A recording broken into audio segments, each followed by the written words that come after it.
They're building off of philosopher Kate Mann's language of human givers versus human beings. Oh, ouch. Right? Right? Ouch. Yes. Oh.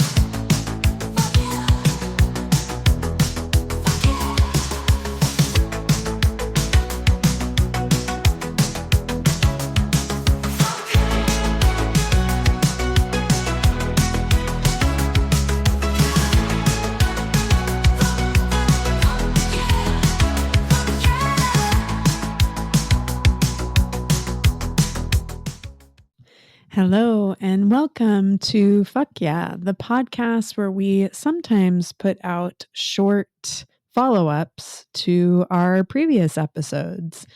So this week we were diving into feminine tropes, which got us into conversation about human giver syndrome. So this is something that we talked about in season 2 and that has continued to guide a number of Robin and my personal conversations.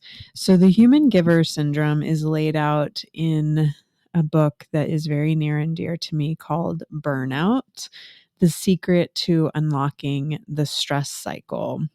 It is written by Emily Nagoski, our beloved expert sex researcher, author of Come As You Are and Come Together, and her twin sister, Amelia Nagoski. And it is about unlocking the stress cycle, and particularly how the condition of women in our culture, predominantly women, we are oriented towards giving care and therefore take on stress in pretty consistent and nuanced ways. This book came up in our conversation with Lucy Fielding in season 2 when we're talking to her about de-armoring and how to orient yourself in a way where you're minimizing triggers in your day-to-day experience. And I'm going to play a segment for you from that episode. Oftentimes, the really juicy integration stuff comes at the end of an episode when Robin and I are processing a discussion with one of the experts that we've talked to. And so this was a really great segment. I introduced Robin to the human giver as a concept, and it really resonated with her. So I hope that it resonates with you as well.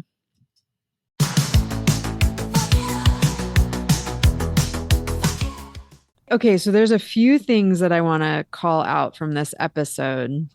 I want to talk about the book that she mentioned by the Nagoski sisters.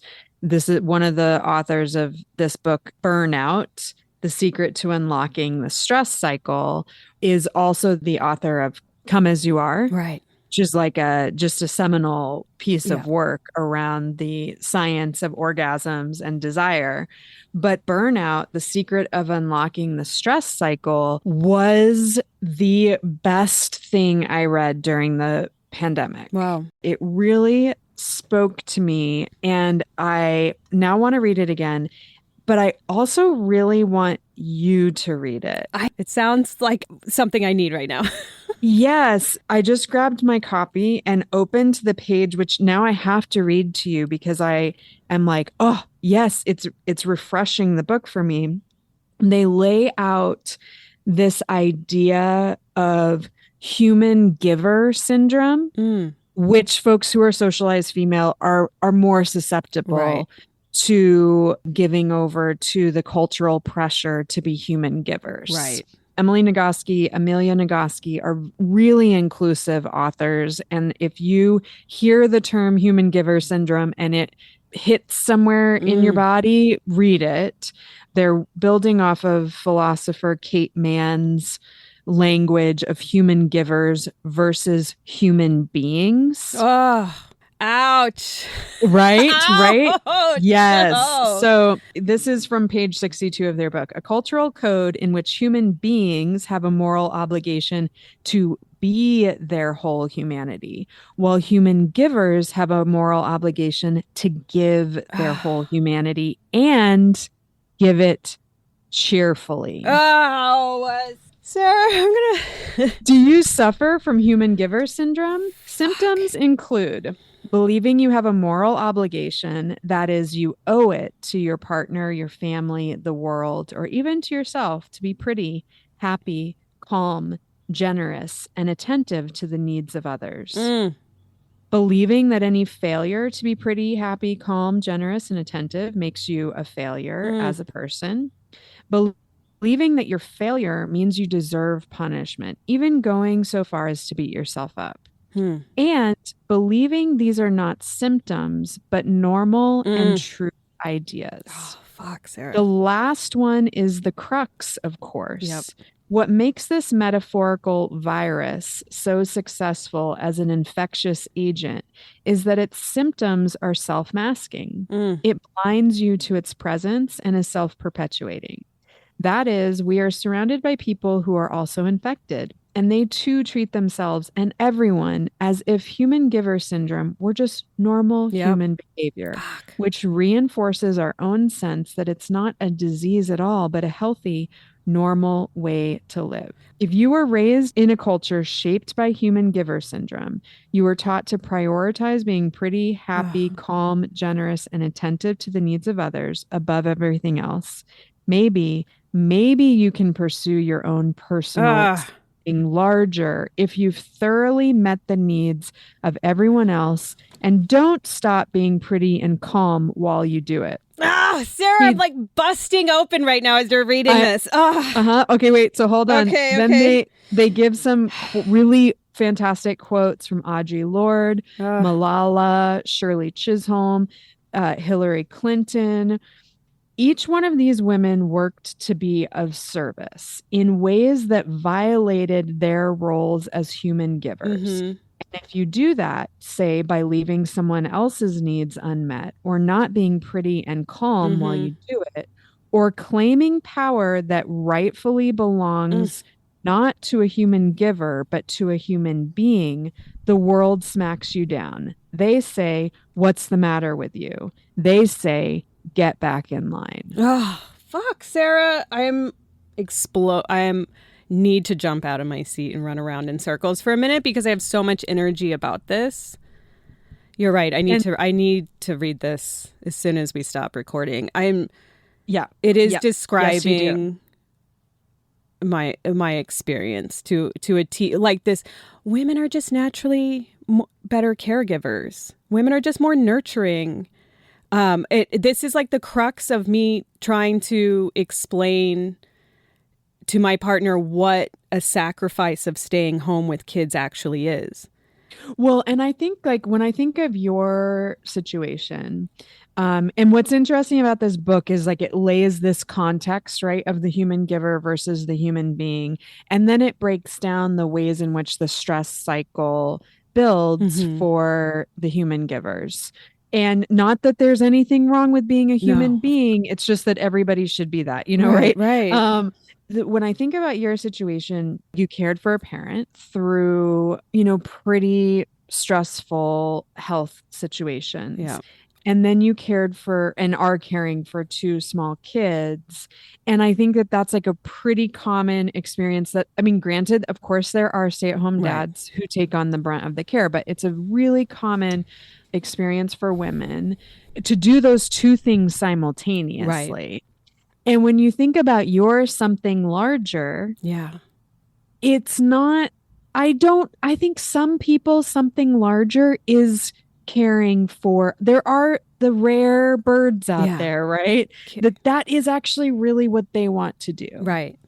But that is, I don't believe to be your something larger. Yeah. And so it's almost like you put all this work in to care for others at the detriment and at the direct violation of your own calling and your own needs, and just the internal stress and strife that comes out of that is a lot to grapple with. And what really has been hard for me is that as my kids have gotten older and school is back in session in person and my parents aren't with us anymore, as I'm trying to get my career going, I feel as though my career is in last place.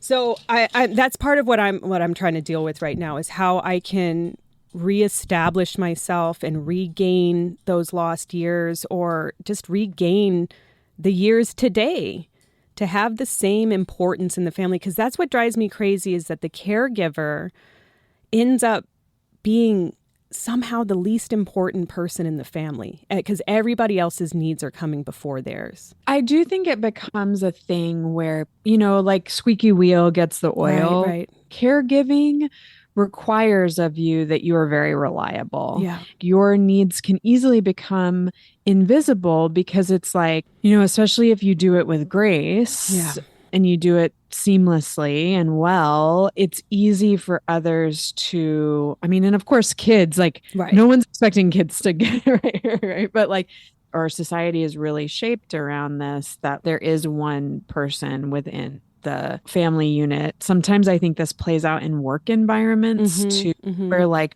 one person or maybe a couple people kind of become the caretaker of everybody else's stuff. And typically you're going to see women in leadership roles doing that. Yeah. Where like there isn't that kind of pressure on men to like meet any kind of emotional needs of people in the workplace. But yeah, it just becomes like kind of a given. Yeah. People come to expect it rather than really honoring and appreciating like the labor that goes into it. Think a little bit of this stress that comes from the human giver syndrome as being that kind of like tight holding, that gripping, kind of keeping it all together. And that's where like the stress cycle for the human givers kind of comes in, is that you're sort of in a position where like you kind of can't let the balls drop. Yeah. Like there's this, like you really, really got to hold on to it all. Or I should say that's my experience. That's my experience too. I feel like you can't take a break when you're in that position. This idea of how much you have to kind of hold it together. You're on like a hairline. Yeah. There's such a small margin for error. Yeah. Is I think what is really nice about somatic techniques, like what Lucy talked us through today, with this idea of what is it like to have that feeling of support. Like when she put her hands around my hand, all of a sudden it was like I didn't have to do it alone. Right. There was supportive touch, like self hugs. When you wrap your arms around yourself, you get the same chemical release in the body as if someone else is embracing you, and it can just take things down a notch. My therapist gave me one, which is called the butterfly hold. So if you take both of your thumbs, press them into your sternum at like whatever intensity. Like for me, I press pretty hard. And then your fingers are coming out to the side around your chest. And you just hold your chest and press into your sternum. You can like close your eyes. And there's like this release for me that happens. It's so like, okay, regulate it again. I'm not caught up in that pressure of whatever the moment is presenting me with. So those were a couple things I was thinking of after talking to Lucy.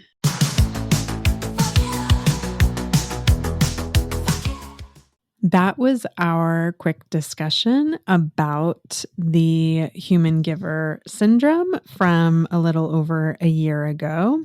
And I hope you enjoyed it. And I hope you will tune in next week when we have a guest, filmmaker Daviel Shai, on the podcast. And I hope that you'll find us on Instagram and TikTok at Fuck Yeah Pod.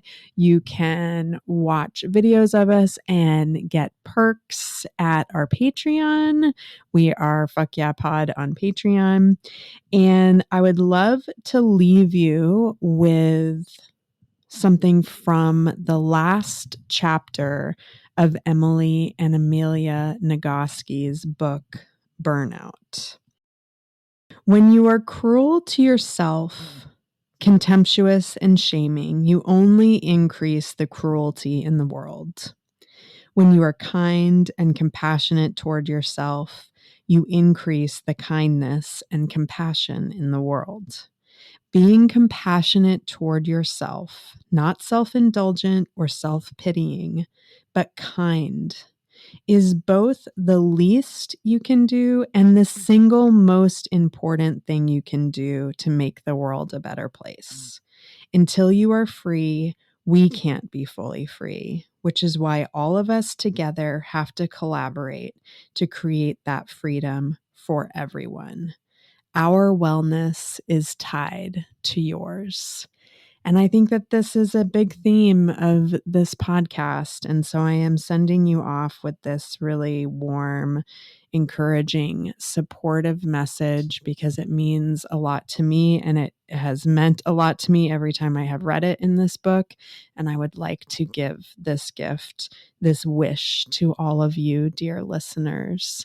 Until next time, fuck yeah.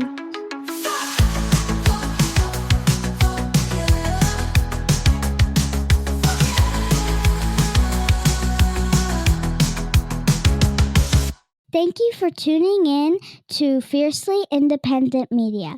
Fuck Yeah Podcast is hosted, edited, and produced by Robin Jennings and Sarah Tom Chesson, also known as my mom. Theme music by Suno AI.